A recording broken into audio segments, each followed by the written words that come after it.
nubwo nsazwe n'ibyaha Yesu yanyijije yamviriye amaraso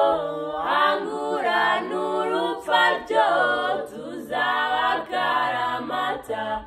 akishami n'igiti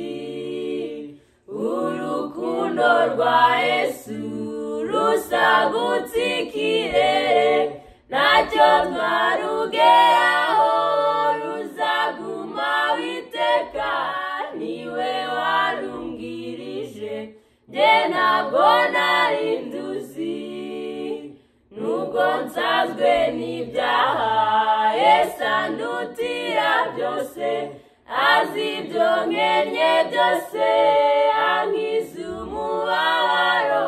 namubereye imbata nta cyago cyampangara